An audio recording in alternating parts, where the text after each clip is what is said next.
මට ඇඩෙන්න්න තවෝඩ්ඩිකේ ඉරෝස වීස එක ග්‍රාන්ට් වෙලා කිව්වම අම්මෝ මන්දා එදා දවස මැවිසි හත මගේ ජීවිතය මට කවදාවත් අමතක වෙන්නේ නැහැ සහ ඔස්සේෂායකෙන් කෝල් කරාම කෝල්ලාන්ස කරන්නෑ කියනවා රිප්ලයි කරන්නෑ කියනවා ඩීටේල් සරියට දෙන්නෑ කියනවා මට නම් කවදාවත් එහෙම වෙලා නැහැ දෑ 12ට මෙසේජ් කරන්න ඕන කියලා බැඳිලා නැහැනේ ඒත් මට ඒ විදියට මට මාරම හෙල්ප් එකක් දීලා තියෙනවා මම දන්නේ ඇත්තටම සමහර මිනිස්සු කන්ටැක්ට් කරගන්න බෑ ඒ වගේ කතා කියන්නේ ඇයි කියලා ඇත්තටම මාරම ආදරණීය ෆැමිලි එකක් වගේ මම අදටත් කෝල් කරනවා මෙසේජ් කරනවා ඔස්සේෂියා එකට ගොඩක් මඩ ප්‍රහාර එල්ල වෙලා තිබුණා ඇත්තටම මම මාර විදියට වොරි වුණා ඒ වෙලාවේ මමත් ඇත්තටම ස්ටාෆ් එකටත් කතා කරා මොකද මාත් එක මාරම ෆ්‍රෙන්ඩ්ලි හැබැයි මම එදා හිතාගත්තා මගේ වීසා එක ග්‍රාන්ට් වුණාට පස්සේ මම අනිවාර්යයෙන්ම මේ විදියට මෙහි ඇවිල්ලා වීඩියෝ එකක් සර් එක කරනවා කියලා මම සර්ට කෝල් කරලාත් කියලා තියෙනවා මගේ ජීවිතේ මම හැමදාම ඔස්ට්‍රේලියාවකට ගොඩාක් ග්‍රේට්ෆුල් මොකද මගේ හීනයක්ම වෙන්නේ නැතුව ඒක සක්සස් කරගන්න පුළුවන් උනේ ඔස්ට්‍රේලියාවක නිසා Hello everyone. ඔයා ලංකාවේ රෙජිස්ටර්ඩ් නර්ස් කෙනෙක්ද? ඔයාට ඕස්ට්‍රේලියාවට එන ඩ්‍රීම් එකක් තියෙනවද? ඉතින් මම අද මේ කියන්නන්නේ අපේ Australia IHM Australian nursing programme එකෙන් සක්සස්ෆුලි ලංකාවේ ඉඳලා ඕස්ට්‍රේලියාවට ආපු අප්සරාගේ කතාව. ඉතින් අප්සරා ඔයා IIHS ලංකාවේ IIHS කැම්පස් එකේ ස්ටුඩන්ට් නර්සින් ස්ටුඩන්ට් කෙනෙක්. ඉතින් දැන් අපිත් IIHS කැම්පස් එකත් එකතු වෙලා යාළගේ ඉන්න නර්සින් ස්ටුඩන්ට්ලාට මේ ඕස්ට්‍රේලියන් නර්සින් ප්‍රෝග්‍රෑම් එකට පාත් එක ඕපන් කරලා තියෙනවා. ඉතින් මොකක්ද ඔයාට ඒ ප්‍රෝග්‍රෑම් එක ගැන හිතෙන්නේ සහ IIHS එකේ මේ බලන් වීඩියෝ එක බලන් ඉන්න ස්ටුඩන්ට්ස්ලා ඉන්නවනම් ඔයාට එයාලට මොනවද කියන්න තියෙන මේ අපේ ඕස්ට්‍රේලියන් ප්‍රොසෙස් එක ගැන?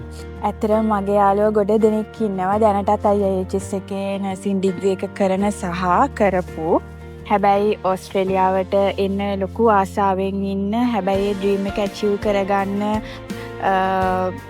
අමාරුවෙන් ඉන්න මං ඒ හැමෝටම කියන්නේ ඇත්තටම ගොඩාක් සතුටුයි සර්ලා IIHS එකත් එක්ක මේ විදියට මේ කරන ප්‍රොසෙස් එක ගැන ඉතින් ඔයාලටත් කියන්නේ ඔයාලටත් මං හිතන්නේ මම වගේම මේ විදියට ඔස්ට්‍රේලියාවට ඇවිල්ලා නර්සිං මාස්ටර් එක IHM එක හරහා කරන්න ඒ හරහා අවස්ථාව ලැබෙයි කියලා. ඉතින් අප්සරා IIHS වගේ තව ප්‍රධාන ලංකාවේ bachelor of nursing, diploma of nursing පාඨමාලා ලබා දෙන ගොඩාක් කැම්පස් එකක් අපි එකතු වෙලා ඒ වල ඉන්න නර්සිං ස්ටුඩන්ට්ස්ලාට සහ ලංකාවේ ඉන්න රෙජිස්ටර්ඩ් නර්ස්ලාට ඕස්ට්‍රේලියාවට එන්න පුළුවන් මේ ඕස්ට්‍රේලියන් නර්සිං රෙජිස්ට්‍රේෂන් ප්‍රෝග්‍රෑම් පාත් එක අපි දැන් ලොකු උත්සාහයක් දැල්ලා අවුරුදු ගානක් තිස්සේ ලංකාවේ වෙබිනාස් සෙමිනාස් කර අරගෙන යනවා. ඉතින් මේ ඔයත් ලංකාවේ රෙජිස්ටර්ඩ් නර්ස් කෙනෙක් මේ වීඩියෝ එක සමහරලාට බලනවා ඇති ලංකාවේ රෙජිස්ටර්ඩ් නර්ස් කෙනෙක් මොනවද ඔයාට එයාට කියන්න තියෙන පණිවිඩය සහ අපි මේ කරන්න යන ලංකාවේ නර්ස්ලාට මේ කරන ඕස්ට්‍රේලියන් ප්‍රෝග්‍රෑම් එක ගැන මොනවද ඔයාට කියන්න තියෙන්නේ? ඇත්තටම මමත් ලංකාවේ රෙජිස්ටර්ඩ් නර්ස් කෙනෙක් අවුරුදු 6ක් මට එක්ස්පීරියන්ස් තියෙනවා. ඉතින් මම වගේම ඔස්ට්‍රේලියාවට එන්න හීන දකින IIHS එකේ වගේම ගොඩක් කැම්පස් වල නර්සින් ඩිග්‍රී එක හදාරන සහ හදාරපු මගේ යාළුවෝ ගොඩ දෙනෙක් ඉන්නවා බලාගෙන. ඉතින් ඔස්ට්‍රේලියාව කියන්නේ නර්ස් කෙනෙක්ට ලොකු පිළිගැනීමක් තියෙන ගොඩාක් ඩිමාන්ඩ් එකක් තියෙන රටක්. ඉතින් මම හිතන්නේ ඇත්තටම මේක ලොකු chance එකක් හැමෝටම. ඉතින් තෑන් කරන්න ඕන සර්ලට මේ ගන්න උත්සාහයට සහ මම විශ් කරනවා ඔයාලගේ හැමදේම සක්සස් වෙන්න කියලා. Thank you. ඒ වගේම කියන්න ඕනේ අපිට ගොඩාක් challenges ආව මං හිතනවත් ගොඩක් ඒවලට අපිට කතා කරාකට ගොඩක් thank you. විවිධ මතිමතාන්තර යනවා ඒ අපි කරන්න යන ක්‍රියාන්විතය ගැන ඔයාට මොනවද ඒ සම්බන්ධව කියන්න තියෙන්නේ? ඇත්තටම මම නම් හිතන්නේ ඕන මනුස්සෙක් හොඳ දෙයක් කරොත් ඒ දේ වළක්වන්න ගොඩාක් මිනිස්සු බලාගෙන ඉන්නවා. අපි අර කියන්නේ පළයට තිරුකටනේ ගල් ගහන්නේ කියලා. ඉතින් ඒක නිසා ඇත්තටම මගේ පර්සනල් එක්ස්පීරියන්ස් එකෙන් මම කියන්නේ මමත් ඇත්තටම ওই ගෲප් වල ඉන්නවා මමත් දැකලා තියෙනවා. ඔස්ට්‍රේලියාවෙන් කෝල් කරාම කෝල් ආන්සර් කරන්නේ නැහැ කියනවා, රිප්ලයි කරන්නේ නැහැ කියනවා, ඩීටේල්ස් හරියට දෙන්නේ නැහැ කියනවා. ඇත්තටම මම කියන්න ඕන මට නම් කවදාවත් එහෙම වෙලා නැහැ. මම කලිනුත් සර්ට කිව්වා වගේ ඇත්තටම මට මාරම පුදුමයි සමහර වෙලාවට සර්ලගේ සර්විස් එක එහෙම 12ට මෙසේජ් කරන්න ඕන කියලා බැඳිලා නැහැනේ. ඒත් මට ඒ විදියට මට මාරම හෙල්ප් එකක් දීලා තියෙනවා. ඉතින් මම නම් විශ්වාස කරන්නේ නැහැ.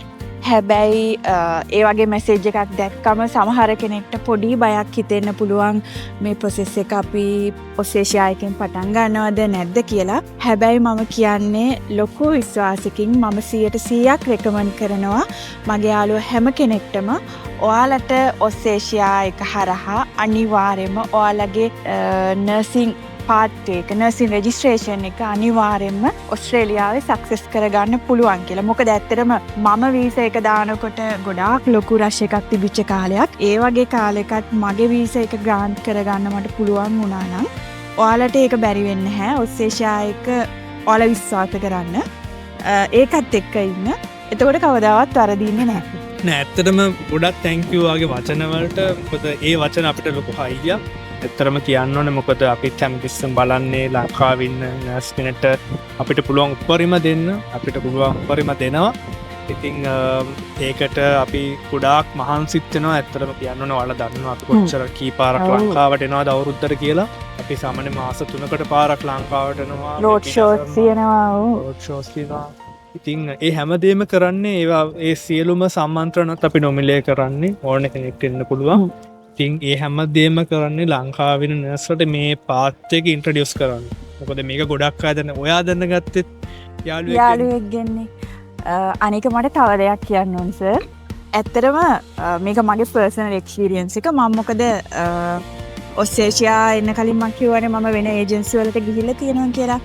ඒ කියන්නේ මම මේ බ්ලේම් එකක් කරනව නෙමෙයි. ගියාට පස්සේ ප්‍රොසෙස් එක ස්ටාර්ට් කරන්න කලින් අපි මොනවා හරි පේමන්ට් එකක් කරන්න ඕන. එහෙම. ඒත් ඇත්තටම මම දන්නේ නැහැ මම හස්බන්ඩ් එකත් කිව්වේ කිසිම වෙලාවක ඩොකියුමන්ට් ගැන ඩීටේල්ස් දෙනවා අපි මෙහෙම කරමු කියලා A to Z කියනවා. කිසිම වෙලාවක පේමන්ට් එකක් ගැන කියලා නැහැ. ඇත්තටම මගේ වීසා එක ආවටත් පස්සේ තමයි මම පේමන්ට් එක කරේ. ඇත්තටම මට හිතා ගන්න බෑ ඒ වගේ සපෝට් එකක්. ඒ කියන්නේ සල්ලි වලට වඩා මම නම් හිතන්නේ මිනිස්සුන්ට මේක ලොකු සේවාවක් කියලා. රෑ 12ට මැසේජ් කරා කියන්නේ. තව දෙයක් කියන්න ඕනේ ඇත්තටම මම කලින් කිව්වා වගේ සර් මගේ වීසා එක දාපු කාලේ ලොකු රෂ් එකක් තිබුණානේ.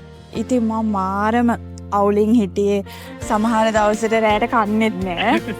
මම කෝල් ගන්නවා. ඉෂානි මිස්ටර් කෝල් ගන්නවා, රන්විනී මිස්ටර් කෝල් ගන්නවා, මහදේව මිස්ටර් කෝල් ගන්නවා රැයටත්. වොයිස් මැසේජ් දානවා, අඬනවා. ඇයි මට ගෙදරට කියන්නත් බෑ මොකද ගෙදර අයත් අප්සෙට් වෙන නිසා. ඉතින් ඒ හැම වෙලාවෙම මට මගේ අම්මා තාත්තා සහෝදරයෝ වගේ මගේ හිත හදලා ඒ හැමදේම කරේ ඔස්ට්‍රේලියාවෙන්. මම දන්නේ ඇත්තටම සමහර මිනිස්සු කන්ටැක්ට් කරගන්න බෑ ඒ වගේ කතා කියන්නේ ඇයි කියලා. ඇත්තටම මාරම ආදරණීය ෆැමිලි එකක් වගේ මම අදටත් කෝල් කරනවා මැසේජ් කරනවා. මම ඇත්තටම ලංකාවේදී මිස් රන්මිනී මිස් මාධවි මේත් වෙන්නත් ගියා. ඇත්තටම මගේ වීසා එක ආපු වෙලාවේ මටත් වඩා සතුටු වුණේ එයාලා හැමෝම. මොකද මගේ ගෙදර අය තරමටම මම මාරම ආදරේ එයාලට. ඒ මොමන්ට් එක වාට මතක් කරගත්ත පස්සේ ඇත්තටම කියනවා නම් මට ඒ කෝල් එක එනකොට මම වෝඩ් එකේ හිටියේ. ඉෂානි මිස් මට කෝල් කරේ. කෝල් කළා ඉස්සෙල්ලා මම බය වුණා. මොකද මමත් ඇත්තටම ෂුවර් කරගෙන හිටියේ නැහැ වීසා එක ගැන. මොකද මම EAP කෝස් එකත් එක්කනේ දාලා තිබුණේ කොහොමත්. අනික ගොඩාක් වීසා රිජෙක්ෂන්ස් තිබුණ නිසා මිස් කෝල් කරලා ඉවරලා ඉස්සෙල්ලාම පොඩක් මාව බයත් කරා. වීසා එක රිජෙක්ට් වෙලා වගේ පොඩක් දුකෙන් වගේ කතා කරාම මට ඇඬෙන්නත් ආවෝඩ් එකේ. ඊට පස්සේ වීසා එක ග්‍රාන්ට් වෙලා කිව්වම අම්මෝ මන්දා එදා දවසේ මැයි 27 මගේ ජීවිතේ මට කවදාවත් අමතක වෙන්නේ නැහැ සහ අනිවාර්යයෙන්ම මගේ ජීවිතේ මම හැමදාම ඔස්ට්‍රේලියාවකට ගොඩාක් ග්‍රේට්ෆුල්. මොකද මගේ හීනයක්ම වෙන්නේ නැතුව ඒක සක්සස් කරගන්න පුළුවන් වුණේ ඔස්ට්‍රේලියායක නිසා. ඔව් අනිත් එක දැන් ඔයාගේ වෙලාව කියන්නේ ඔයා හරියටම ඇවිල්ලා තියෙන ඔයාගේ TR එකට දාන්න පුළුවන් ඒජ් එකත් සේව් කරගෙන. ඒකම ලොකු දෙයක්. ඒ කියන්නේ තව මාස ගානක් එහෙම වුණා නම් ඔයාට පෝස්ට් ස්ටඩි වර්ක් වීසා එක ඇප්ලයි කරන්න බැරි වෙන්න තිබ්බා. හැබැයි ඉතින් ඒක ඇත්තටම ඔයා ඇත්තටම ලකී එකතකින් මේ විදිහට හැමදේම හරියටලා ඔන් ටයිම් ඔයාට ඔස්ට්‍රේලියාට එන්න ලැබිච්ච එක. ඇත්තට මේකට කියන්න ඕන සර් දැන් මම මගේ ඩොකියුමන්ට් මම මොන විදියට මම ප්‍රිපෙයාර් කරලා දුන්නත් වැඩක් නැහැ. ඔස්ට්‍රේලියාවකින් ඔන් ටයිම් ඒ දේවල් හරියට බලලා මගේ SOP එක ස්පෙෂලි කියන්න ඕන. මගේ SOP එක මම ඉස්සෙල්ලා ලිව්වා. ඒකත් මම ඇත්තටම ලොකු නොලෙජ් එකක් නැහැ. මට ඒකටත් A to Z ගයිඩ් කරා. ඒ අනුව මම SOP එක ලිව්වට පස්සේ ආයේක කරෙක්ෂන් හදලා මට ආයේ වල මම ඒකේ ආයේ කරෙක්ෂන් බලලා මම ආයේ කියලා ඒ විදිහට SOP එකත් දෙතුන් වතාවක්ම එයාලා හරියට කරෙක්ට් කළා. මොකද මං හිතන්නේ SOP එක ගොඩාක් වැදගත් වෙනවා වීසා එකක් සක්සස් වෙන්න. ඉතින් ඇත්තටම මේ හැමදේම ඔස්ට්‍රේලියායක නිසා මොකද ඒක මගේ වාසනාවට වඩා ඔස්ට්‍රේලියාවේ කැපවීම. නෑ ඇත්තටම ඔව් අපේ දෙගොල්ලොන්ගේම මහන්සියෙන් කොහොම හරි අන්තිමට සක්සස්ෆුල් මේ දේ වුණා. ඒ වගේම තමයි අප්සර අපි මේ දෙත් කියන්න ඕනේ. අපි නර්ස් කෙනෙක් කියලා දැන් මම වාට ඒත් ආපු මම දැන් හම්බෙච්ච වෙලාවට කිව්වේ දැන් වාගේ ජර්නි ඉවරයි නෙමෙයි. දැන් තමයි වාගේ ජර්නි එක පටන් ගන්න ඔස්ට්‍රේලියාවේ. ඉතින් මොකද්ද ඔයාට ෆියුචර් එකේ රෙසිඩෙන්සි ගැන ඔස්ට්‍රේලියාවට ගත්ත කියන්න තියෙන ගමනේ වාගේ මොනවද බලාපොරොත්තු?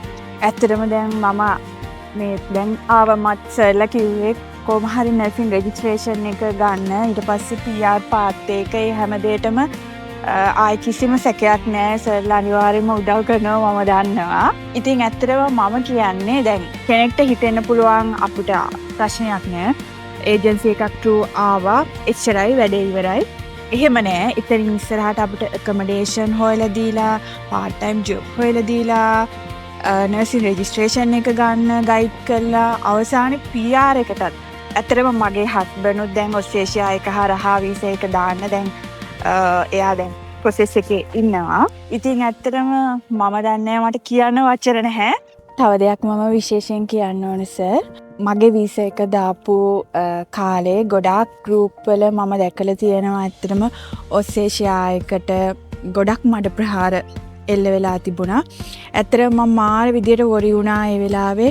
මමත් ඇත්තටම ස්ටාෆ් එකටත් කතා කරා මොකද මාත් එක මාරම ෆ්‍රෙන්ඩ්ලි. ඉතින් ඒ වෙලාවේ එයාලත් ලොකු අවුලෙන් හිටියේ මොකද මෙච්චර ලොකු සර්විස් එකක් කළත් මේ වගේ දේවල් වෙනකොට මමත් හිත හැදුවා. මම කිව්වෙත් ඉතින් ඒ කියන්නේ අපි හොඳ දෙයක් කරනකොටනේ මේ වගේ දෙයක් වෙන්නේ. ඒක නිසා කියලා මම හිත හැදුවා ඒ වෙලාවේ. ඇත්තටම ඒ වෙලාවේ මට එයාලගේ හිත හදනවා මම වොරි වෙනවා හැරෙන්න මට කරන්න දෙයක් තිබ්බේ නැහැ. මොකද මගේ වීසා එකේ වෙනකොට ග්‍රාන්ට් වෙලා තිබ්බේ නැහැ. හැබැයි මම එදා හිතාගත්තා මගේ වීසා එක ග්‍රාන්ට් වුණාට පස්සේ මම අනිවාර්යයෙන්ම මේ විදියට මෙහි ඇවිල්ලා වීඩියෝ එකක් සර් එක කරනවා කියලා මම සර්ට කෝල් කරලා කියලා තියෙනවා. මම මිස් ඉෂානිටත් කෝල් කරලා කිව්වා මොකද ඇත්තටම මට ඕන වුණේ මට මෙච්චර උදව් කරපු මට මේ විදියට මේ පාත් එක හදලා දුන්නු ඔස්ට්‍රේලියායකට ඇත්තටම මම කැමති නැහැ බනිනවට සහ ඒ දේ දැකලා තවත් මගේ යාළුවෙක් ඔස්ට්‍රේලියායක හරහා නර්සින් පාත් එකකට එන්න බලාගෙන ඉන්නවනම් එයාගේ හිතට පොඩි හරි ස්ට්‍රෙස් එකක් වෙනවනේ මම මේක කරනවද නැද්ද මොකද කියලා. ඉතින් මං ඒ දෙකම හිතර තමයි ඇත්තටම එදාම හිතාගත්ත වීඩියෝ එකක් කරනවා කියලා. ඇත්තටම ඉතින් මම ආවේ ජූලි දෙවනිදා. හැබැයි එතකොට සර්ලා ලංකාවේ හිටියේ. සර්ලා ඉතින් එනකන් හිටියම සර්ලා බලන්න එන්න. මම මොකද ඕල්රෙඩි ලංකාවේ ඉන්නකොට ඔස්ට්‍රේලියායකට ගිහිල්ලා මිස් මාධවි මිස් රන්විනීව එක කතා කරා. ඉතින් ඇත්තටම මට මෙහෙට එන එකත් ඒ කියන්නේ ඔස්ට්‍රේලියායකට මෙහෙ ඇවිල්ලා කතා කරන එකත් ලොකු වීණයක් වෙලා තිබුණේ සහ වීඩියෝ එකක් කරන එක. ඉතින් ඇත්තටම මං අද ඒක කරා මට ගොඩක් සතුටුයි ඒ ගැන. ඇත්තටම මේ මං ගොඩක් ඔයාලට තෑන්ක්ස් කරන්න ඕනේ. මම හැමෝම ඉස්සරහ තෑන්ක්ස් කරනවා. මුල මතක තියෙන එක ගැන ඒක ගොඩක් වටින දෙයක්. ඒක ගොඩක් වටින ගුණාංගයක් අප්සරා. මොකද අපිත් හැමතිස්සෙම අපිත් මන්දර අපේ ස්ටාෆ් එකත් කරන රස්සාවක්. එයාලා ගොඩක් මහන්සි වෙනවා. එයාලා හැමෝම මහන්සි වෙන කෙනෙක්ගේ වීසා එක ග්‍රාන්ට් කරලා එයාගේ ඕස්ට්‍රේලියන් ඩ්‍රීම් එක ඇචීව් කරන්න. එතකොට එක පාර අපිට අපි සක්සස්ලි මේ දෙවල් කරන්න අද්දි වීඩියෝ තාදී එනොනිමස් මට ප්‍රහාරයක් ගියා අනිවාර්යයෙන්. ඇත්තටම ඒ වෙලාවේ ඔයා ගොඩක් හිත හැදුවා ගොඩක් තැන්ක් යූ මොකද අර අපි හොඳ දෙයක් කරද්දී තව කෙනෙක් එහෙම වැරදි විදියට නිර්නාමිකව දේවල් කියද්දී හිත රිදෙනවා කට්ටිය. ඉතින් ඒ වෙලාවේ ඇත්තටම මාව ගොඩාක් හොඳට කතා කරලා අපේ ස්ටාෆ් එකට හිත හදලා අපිත් හිත හදලා මටත් කතා කරා. ඇත්තට මේක ඇත්තටම මොකද මේක ලේසි දෙයක් නෙමෙයි. ඒසක ග්‍රාන්ට් කරගන්න ඩොකියුමන්ට්ස් හදනවා කියන්නේ ඔයා දන්න කොච්චර අමාරුදයක් කියලා. අනිවාර්යයෙන්. කෙනෙක් නෙවෙයි කී දෙනෙක්ගේ කරනවා. ඒ වගේ මෙහි අනික පොඩි දෙයක් වැරදුනත් ඒක අනිවාර්යයෙන්ම විසයකට බලපානවා. ඉතින් ඒක A to Z බලන්න ඕන.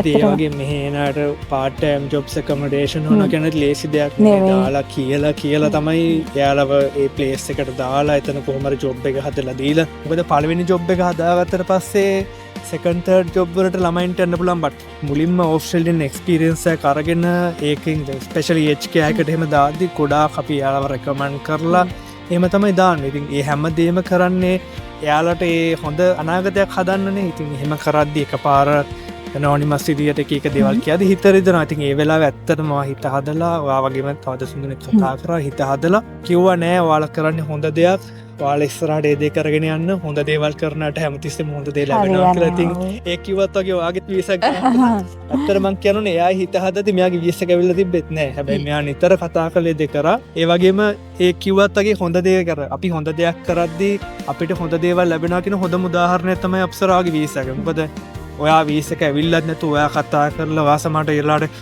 ඒවට ගේන්ස්ුත් කතා කරලා කියන්නේ ඔයා ට්‍රයි කරේ හොඳ දෙයක් කරන කෙනෙක්ට ඇත්තට මේක ඔප්පු කරන්න. ඉතින් ඒ වගේම ඔයාටත් අන්තිමට ඒක හොඳ දෙයක් විදිහට අර අපි කර්මයේ මේ විශ්වාස කරන ඒ වගේ ඔයාටත් හොඳ දෙයක් වුණා. ඔයාගේ වීසා ග්‍රාන්ට් වුණා. ඉතින් මම විශ් කරනවා ඉස්සරහටත් ඔයාගේ වැඩ කටයුතු හොඳට කරගෙන යන්න ලැබෙන්න කියලා.